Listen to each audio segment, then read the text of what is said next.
রাধারানীর গুণগান গাইতে গাইতে আমরা বলি, কে রাধা? মুনীন্দ্র বৃন্দ বন্দিতে ত্রিলোক শোকহারিণী। কে? তিন লোকের শোক দুঃখকে যিনি দূর করতে পারেন, তিনি রাধা। মুনীন্দ্র বৃন্দ বন্দিতে ত্রিলোক শোকহারিণী, প্রসন্ন বক্ত্র পঙ্কজে নিকুঞ্জ ভূবিলাসিনী। কে সে? যিনি সদা সর্বদা প্রসন্ন বক্ত্র, এমন সুন্দর, কিন্তু সবাইকে শান্তি দিয়ে সুন্দর, সবাইকে সুখ দিয়ে সুন্দর, সবাইকে প্রেম প্রদান করে সুন্দর, তিনি রাধা। সেই জন্য তো আমরা রাধারানীর চরণটাই শক্ত করে ধরেছি। আমরা যারা গৌরীয় রূপানুগা ভজনের, এই ভজনের মূল বিষয়টাই হচ্ছেন রাধা। রাধা আমাদের আরাধ্যা, রাধা আমাদের ধ্যান, রাধা আমাদের সাধনা, রাধা আমাদের তন্ত্র, রাধা আমাদের মন্ত্র, রাধা আমাদের সুখ, রাধা আমাদের সর্বস্ব, রাধা আমাদের সর্বোপরি, রাধা আমাদের আনন্দ, রাধা চোখের জল, রাধা মুখের হাসি, রাধা যদি কেউ বেদনা বলে তবে সে বেদনা রাধা বলে। এই মাত্র হাসি বললে আবার বেদনা, বলে হ্যাঁ, না পাওয়ার বেদনা, তার সেবা না করবার বেদনা, তার নাম রাধা। সেবা করতে পারলাম না, খুব দুঃখ, খুব যন্ত্রণা, খুব ব্যথা, খুব যন্ত্রণা, খুব যন্ত্রণা, তার নাম রাধা।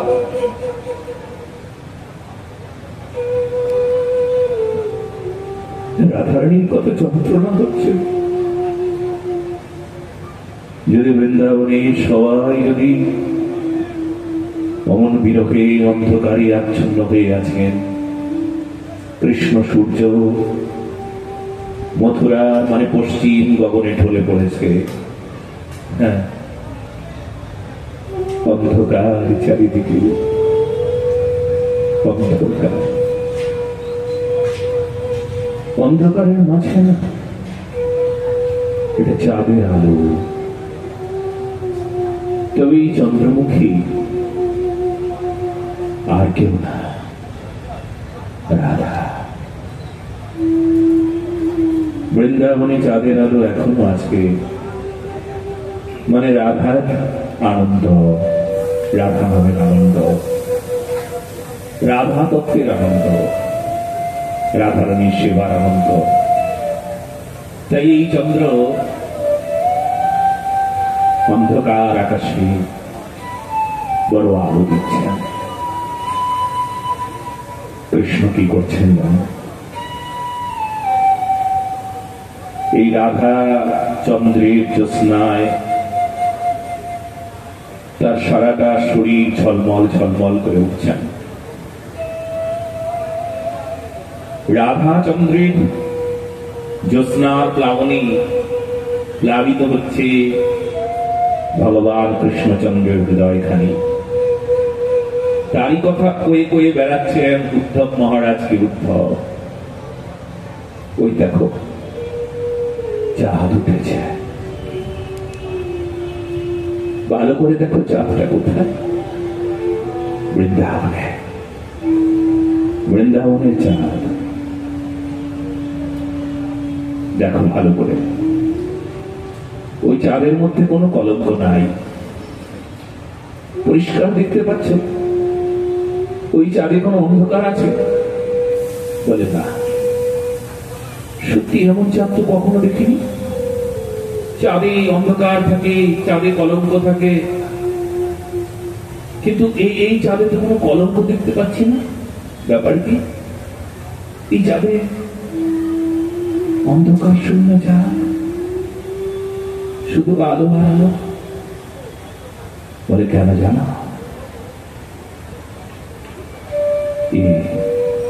রাধিকা চন্দ্র, এনার কোন কলঙ্ক নাই। কেন এই চাঁদের কলঙ্ক নাই কেন? বলি চাঁদের নাম রাধিকা চন্দ্র শুধু নয়, এই চাঁদের নাম প্রেম। এই জন্য প্রেমের কখনো কলঙ্ক থাকে না। কৃষ্ণ প্রেমের কলঙ্ক নাই, যারা প্রেম করেছে তাদের কলঙ্ক নাই? বলে না, প্রেমের কলঙ্ক নাই। এই যে এত লোক সবাই কলঙ্কে ভুগছে, কলঙ্কের কালি পড়ে তারা মুখ দেখাতে পারছে না, বলে ওটা মিথ্যা প্রেমের কলঙ্ক। যে প্রেম মিথ্যা হয়, যা প্রেম প্রেম কেবলমাত্র লোকে বলে, লোকে দেখে, লোকে শোনে, এটা প্রেম, আসলে ওটা প্রেম নয়, ওটার নাম মিথ্যা, ওটার নাম জল। সংসার জগতে তোমরা যাকে প্রেম প্রেম বলো, ওটা আসলে প্রেম না। ওটা কেমন জানো? আয়নার মধ্যে যদি কেউ নিজের মুখটা দেখে আয়নাতে যদি কপালের বিন্দু পড়তে চায়, আয়নাটাতেই যদি কেউ সাজুগুজু করে, ওখানে যদি তোমাদের মুখটাকে আরো উজ্জ্বল করবার জন্য, মুখটাকে সুন্দর করবার জন্য কিছু প্রসাধনী মাখো, তবে আয়নার মধ্যে নিশ্চয়ই মাখতে নাই। আয়নার মধ্যে নিশ্চয়ই তোমরা চিরুনিটা ধরে আছড়ে দেবে না, নিজের মাথায় যে চুলগুলো আছে তা আছড়াবে, তাই না? খুব ভালো করে শুনে নাও। মিথ্যা প্রেম কেমন জানো? আয়নাটা দর্পণ, দর্পণ মানে ওটা প্রতিবিম্ব। প্রতিবিম্ব সত্য নয়, ওটা সত্যির একটা ছবি, সত্যের একটা ছাপ। ছাপটা বা ছবিটা বা প্রতিবিম্বটা ওটা সত্য নয়, কিন্তু প্রতিবিম্বকে কেউ যদি সত্য জ্ঞান করে, তাহলে যেমন মিথ্যা হয়, ঠিক তেমনি এই অপ্রাকৃত বৃন্দাবনী, এই করুণাময়ী রাধা রানীর যে দিব্য প্রেম, সেই প্রেমকে যদি নৃজগতে মনুষ্য জগতে কেউ যদি সেই প্রেমকে কেউ বলে আমিও করব, আমিও ওই প্রকার প্রেমিক, আমিও বৃন্দাবনের সেই রাধা রমণ কিংবা রাধা গোপীনাথ যে প্রকার গোপীগণের সঙ্গে প্রেম বিলাস করেছেন, আমিও সেই প্রকার প্রেমিক, তবে সে প্রতিবিম্বের মতন। স্বচ্ছ জলের উপর স্বচ্ছ জলরাশি, তার উপর যেমন প্রতিবিম্ব করে আকাশের ছবিটাও দেখা যাচ্ছে, চাঁদের ছবিটাও দেখা যাচ্ছে, কিন্তু আসলে ওটা আকাশ নয়, ওটা ছবি। ঠিক তেমনি এই নৃজগতে, মনুষ্য জগতে এই প্রেম হয় না। যদি বলো প্রেম, তবে মহাজন বলেছেন কাম। কাম বলেছেন বলে হ্যাঁ, কোন স্ত্রী কোন পুরুষের প্রতি যে আকৃষ্ট হওয়া, আকর্ষণ, ওকে কাম বলা হয়েছে। কারণ প্রেমের উৎপত্তি মাধুর্য রসে আশ্রয় করে হয়, মাধুর্য রসকে আধার করে হয়। আর এই জগতের প্রেমের উৎপত্তি কামনাকে আধার করে হয়। বলো না গো রাধে রাধে। এখানে মায়া কর্তৃক মানুষ প্রভাবিত, আর বৃন্দাবনের প্রেম, ওখানে মায়ার সামান্য ছিটে ফোটা নাই, ওখানে কোনো কাম গন্ধ স্পর্শ নাই, ওখানে নিষ্কাম, আর এখানে কাম। বৃন্দাবনের প্রেম অপ্রাকৃত, বৃন্দাবন অপ্রাকৃত, বৃন্দাবন অপ্রাকৃত নবীন মদন, কাম বীজ কাম গায়ত্রী যার উপাসন। তাহলে বৃন্দাবন কি অপ্রাকৃত? ওটা প্রাকৃত নয়। প্রাকৃত মানে যা আমরা দেখছি, যা আমরা শুনছি, যা আমরা এই রূপ, বাইরের রূপ, এই চোখে যে রূপ দেখছি, বাহ উনি কি সুন্দর দেখতে, বাহ এই ছেলেটা কি সুন্দর, বাহ এই মেয়েটা কি সুন্দর, বাহ উনি কি সুন্দর, বাহ উনি কি সুন্দর। এই চোখ সেই সৌন্দর্য দেখছে। চোখ এই সৌন্দর্য দেখে যে মন, মতি, বুদ্ধি বিক্ষিপ্ত হয়ে যাচ্ছে, চঞ্চল হয়ে যাচ্ছে। ভালো করে বুঝবেন, এই মন, মতি, বুদ্ধি বিক্ষিপ্ত হওয়ার পর, চঞ্চল হওয়ার পর তার প্রতি আকর্ষণ দীর্ঘ দীর্ঘ দীর্ঘতর দীর্ঘতম হয়ে যাচ্ছে।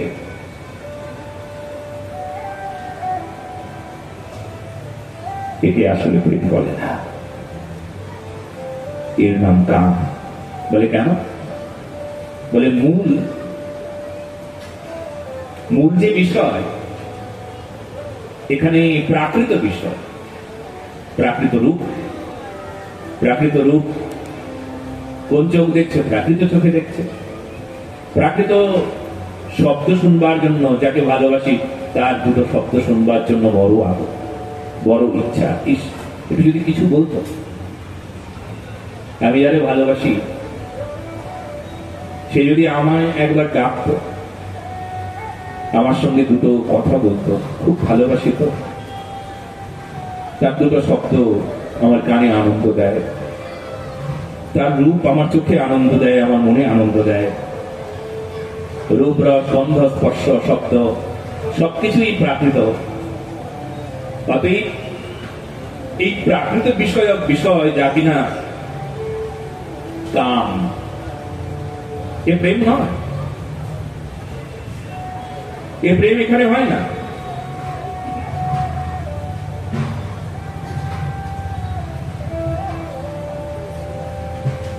এই প্রেম একমাত্র অপ্রাকৃত তত্ত্বের সঙ্গে বিচার করলে, অপ্রাকৃত তত্ত্বে যুক্ত হলে এই প্রেমের আস্বাদন সম্ভব হবে। তবে একটা কথা,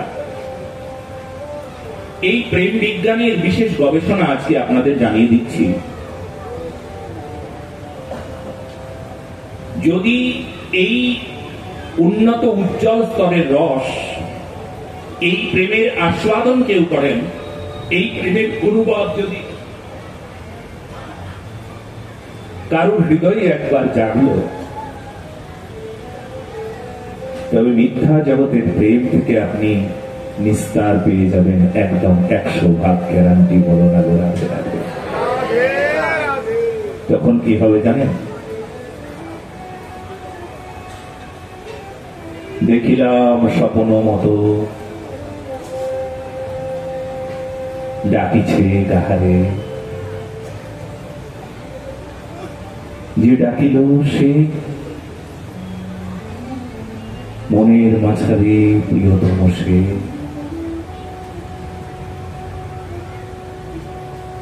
স্বপ্ন সম বুঝিয়া শুনিয়া দেখুন শেষে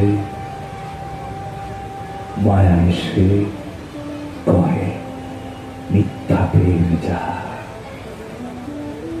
বলো না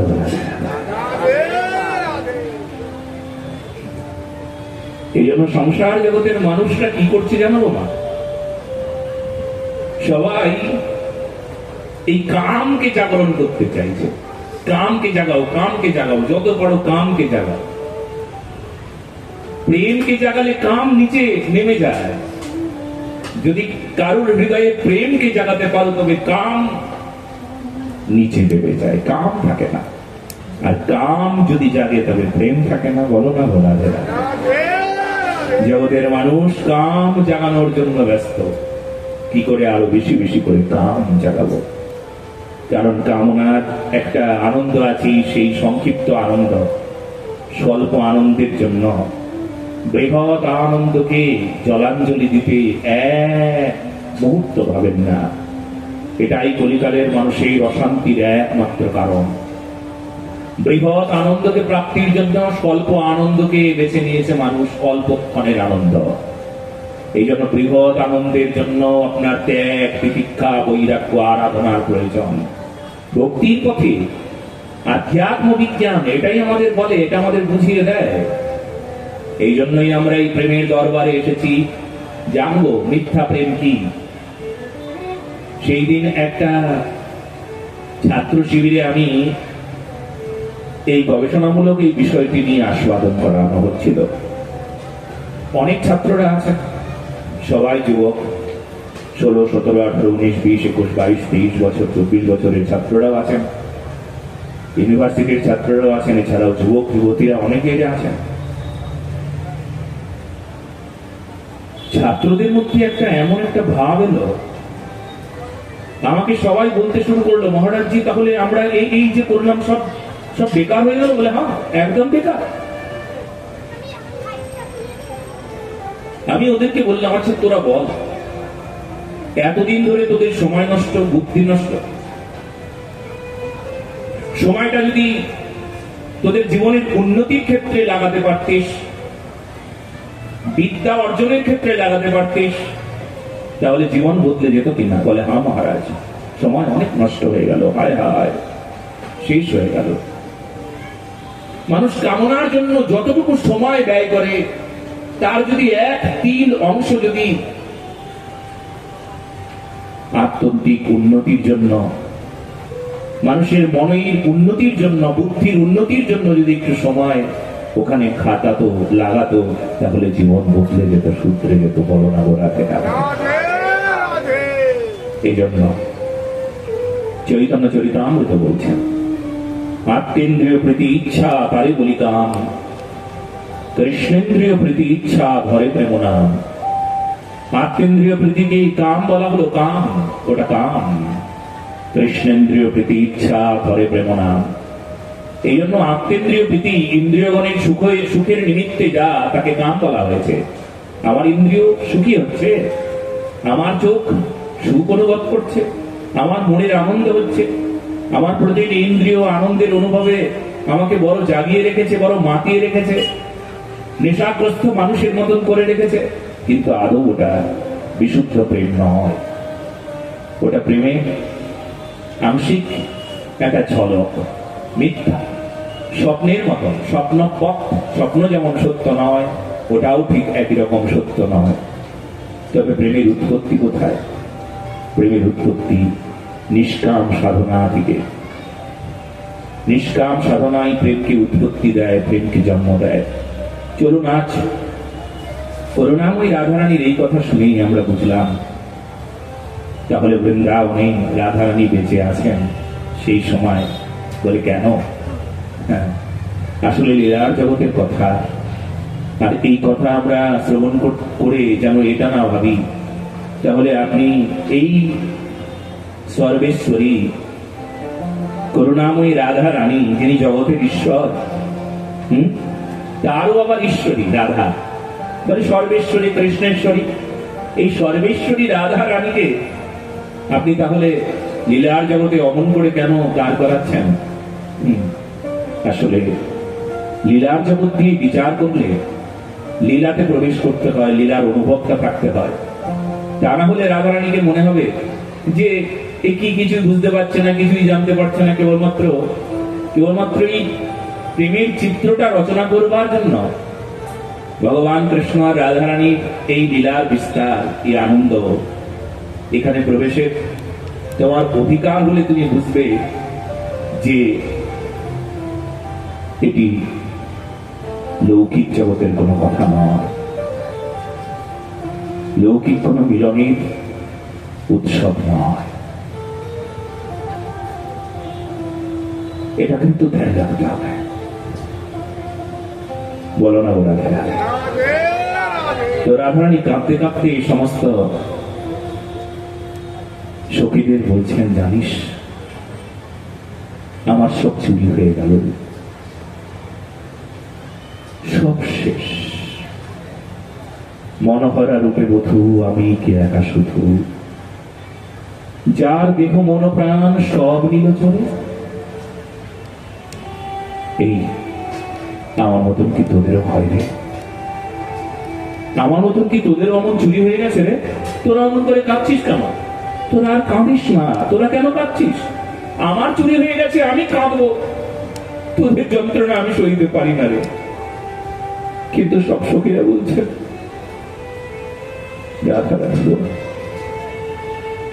আমাদের যন্ত্রণার চাইতে তোমার যন্ত্রণা তো লক্ষ কোটি গুণ বেশি।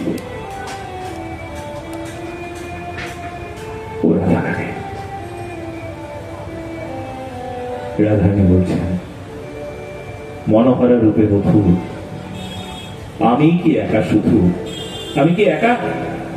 এই বৃন্দাবনীতে আমি একা যার এত যন্ত্রণা, যার সব চুরি হয়ে গেছে, দেহ মন প্রাণ সব নিল চলে।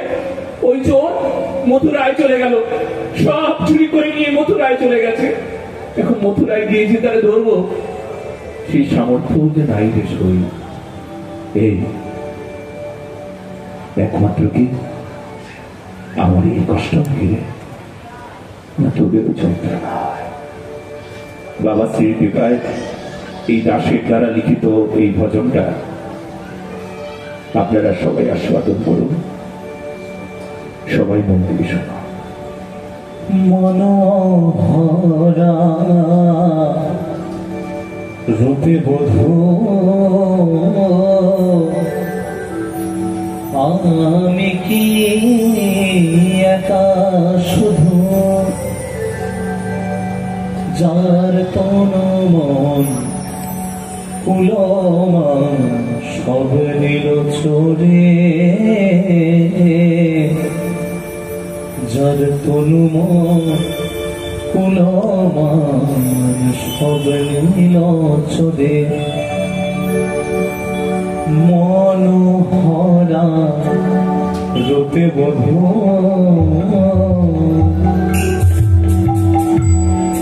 আমি কি একা শুধু, যার তনু মন কুলমান সব নিল চোরে, যার তনু মন কুলমান সব নিল চোরে। প্রাণে কাঁপে থর থর, শ্যাম নামে লাগে ডর,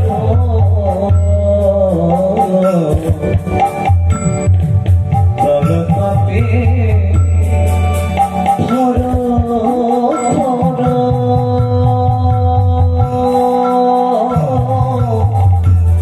শ্যাম নামে লাগে ডর, কেন আসে অশ্রু নয়ন ভরে, কেন আসে অশ্রু নয়ন ভরে। একটা কথা সবাইকে বলে দিই, আপনারা যারা এই অপ্রাকৃত রাধা নাম গুণগান শুনছেন, রাধা তত্ত্বের আস্বাদন শুনছেন, তারা শুনে রাখুন, শুধু আপনি শুনছেন তা না, আপনি শুনছেন, আপনার আগ্রহ কতটুকু, ধৈর্য কতটুকু, প্রেম কতটুকু, সব সব হিসেব হচ্ছে। আর শুধু কে শুনছেন জানেন? আপনার বাইরে কেউ আছে? জগন্নাথ শুনতে আপনার পাশে বসে জগন্নাথ শুনছেন, বড়না গোড়ায়। তবে আপনাকে দেখছেন, দেখি ধৈর্য কতটুকু, দেখি এর সহ্য কতটুকু। আমি দেখলাম ভজন শুরু হচ্ছে, আর আপনারা অন্তত পক্ষে 50 জন আসন থেকে উপরে উঠে ব্যাস, এবার প্রায় 9টা বাজলো, এবার চলে যায়। আমি জানি, আপনারাও জেনে রাখুন, যারা এই আসন থেকে উঠে যাচ্ছেন, কলিকাল আসলে চাইছে এই যদি সম্পূর্ণ শুনে ফেলে তাহলে এর মঙ্গল হয়ে যাবে, এর যদি মঙ্গল হয়ে যায় তাহলে এর ক্ষতি আমি কি করে করব। সেই জন্য যোগ্য থেকে কখনো উঠতে নাই, কখনো কথাস্থলী থেকে উঠতে নাই, মাত্র তো ওই 9:30 পর্যন্ত। এই 2-3 ঘন্টা আমরা সময় দিতে পারছি না, বলে মহারাজ লস হয়ে যাবে। আমরা এসেছি প্রেমের দরবারে, এখানে তো লসও করতে হবে, কারণ লস করলেই লাভ হয়ে যায়, বলো না গো রাধে রাধে। হয়তো টাকা লস হবে,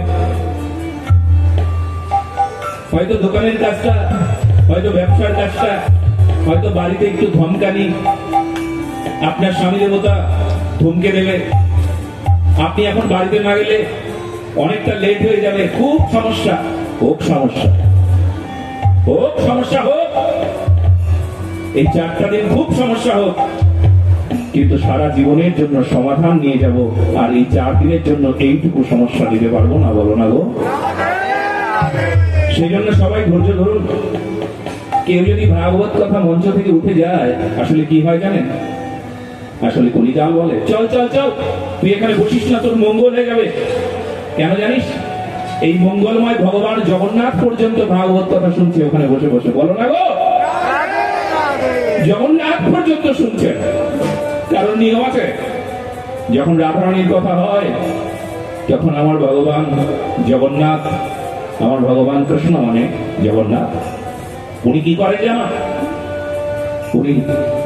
উনি কান পেতে ঠিক এইভাবে বসে থাকে, ঠিক এমন করে কানটা উঁচু করে দিয়ে এমন করে বসে বসে শুনতে থাকে।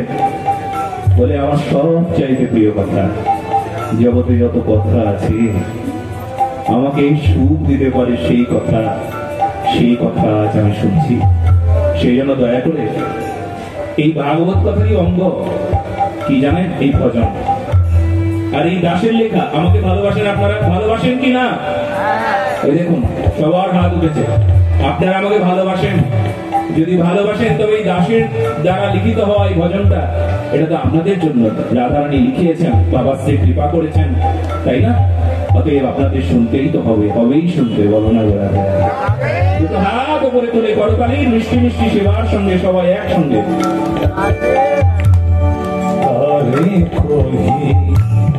মরম কথা সে কি বাঁধিয়া লইবে ব্যথা,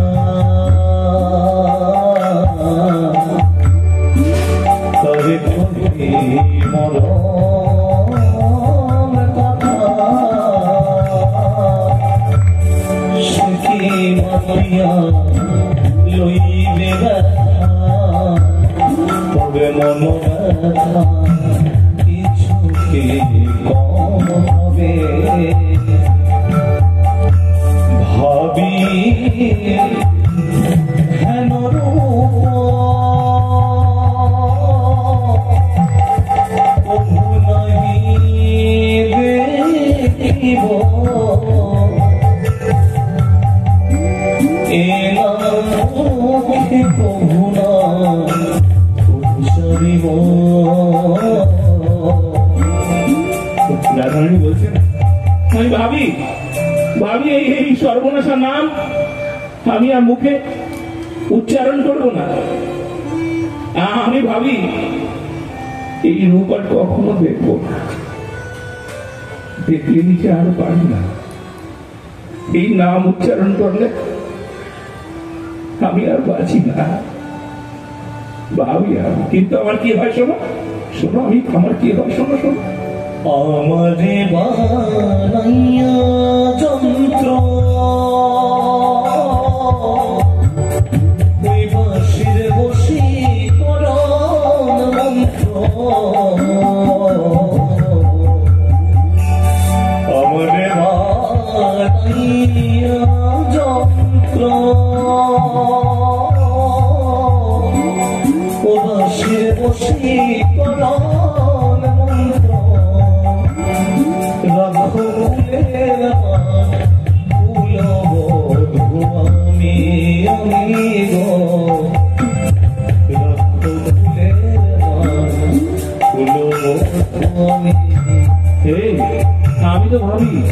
আমি এই নাম, কৃষ্ণ নাম, হরি নাম আমি আর নেব না, আর নেব না, আমি পারছি না আর নিতে। কিন্তু তারপর কি হয়ে যাবে? ওই যে বাঁশি,